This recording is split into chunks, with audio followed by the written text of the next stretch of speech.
Welcome to Objectified. Today we are opening the lid on one of nature's most perfect creations. Honey. It is sweet, sticky, and seemingly simple. Yet its journey from flower to jar is one of the most complex and frankly most surprising stories in the world of food production. You think you know honey? I guarantee you do not know the half of it. For centuries, this golden syrup has been a staple in diets and a symbol in cultures across the globe. But what exactly goes into producing this substance? How does a tiny insect create a food that never spoils? We are going to dive deep into the beehive, trace the astonishing origins of beekeeping, and uncover the innovations that allow for the large-scale production we see today. Prepare to have your mind sweetened by the surprising facts of honey production. The story of honey production is essentially the origin story of the Apis mellifera, the western honeybee. Before humanity even entered the picture, bees were producing honey as their primary food source to survive the winter months. Their process is a marvel of biological engineering. A worker bee collects nectar, a sugary fluid secreted by flowers, and stores it in a special honey stomach. Once back at the hive, this nectar is passed mouth to mouth among worker bees. In this process, enzymes, most notably invertase, are added. This enzyme breaks down the complex sugars in the nectar, primarily sucrose, into simpler sugars, glucose and fructose. This is only the beginning of the process. The resulting mixture is still too watery. The bees deposit the partially converted nectar into wax honeycomb cells. To reduce the water content from around 70% to 17 to 18%, which is the standard for long-term storage, the bees use a brilliant technique: fanning. They rapidly beat their wings over the open cells, creating a current of air that evaporates the moisture. Once the honey reaches the perfect consistency, the bees cap the cell with a layer of beeswax. This final product, concentrated sugar, is the bee colony's long-term energy reserve. The human relationship with honey started not with farming, but with hunting.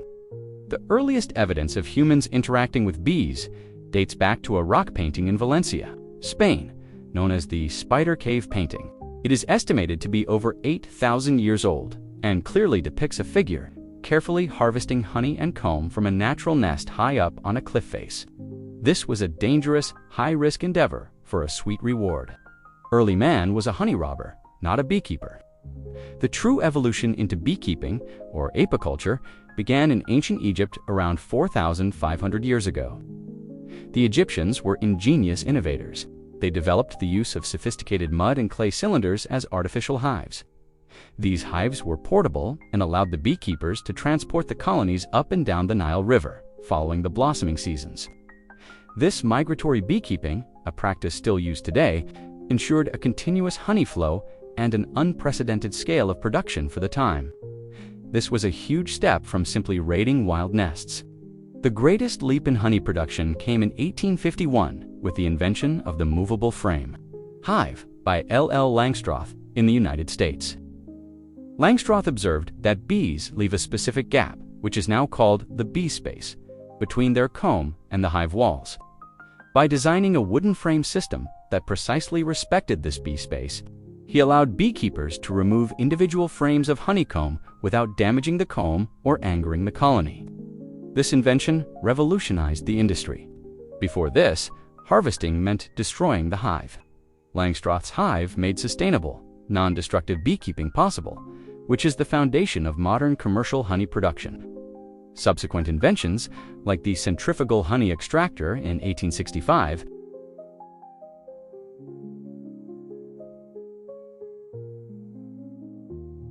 honey's importance stretches far beyond a sweet treat. In many ancient civilizations, it was considered a sacred food. The ancient Greeks used it as an offering to their gods and believed it prolonged life. Mead, an alcoholic beverage made by fermenting honey and water, is arguably the world's oldest alcoholic drink and was central to many European cultures. In ancient Indian Ayurvedic medicine, honey has been used for millennia for its supposed medicinal properties.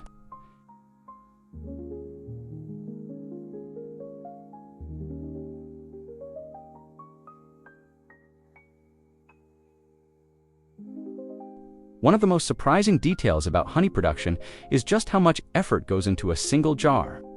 To produce just 1 pound of honey, a colony must collectively fly over 55,000 miles and visit approximately 2 million flowers. That is an almost unfathomable amount of work for one jar on your pantry shelf. Furthermore, the flavor and color of honey are entirely dependent on the nectar source. Clover honey is light and delicate, while buckwheat honey is dark and intensely flavored. Beekeepers do not flavor the honey. The bees choose the flavor by choosing the flowers. This is why a reputable beekeeper will label their honey by its botanical source, a testament to the incredible specialization of the bee's labor. The life of a worker bee is incredibly short, often lasting only 6 weeks during the peak foraging season. During her life, a single worker bee will only produce about 1/12 of a teaspoon of honey. This tiny contribution multiplied by tens of thousands of bees in a healthy colony.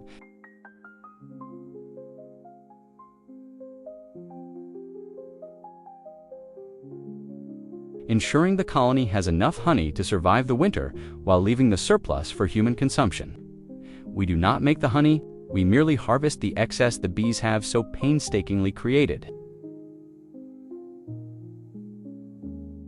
Pause for a moment and consider the 8,000-year journey and the 500,000-mile flight paths that went into that one spoonful.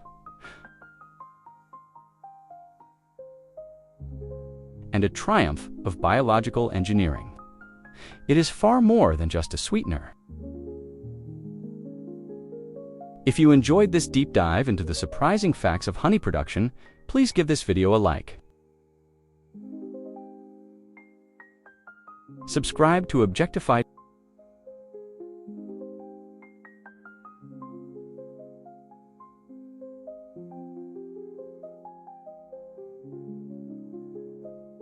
Thank you for watching.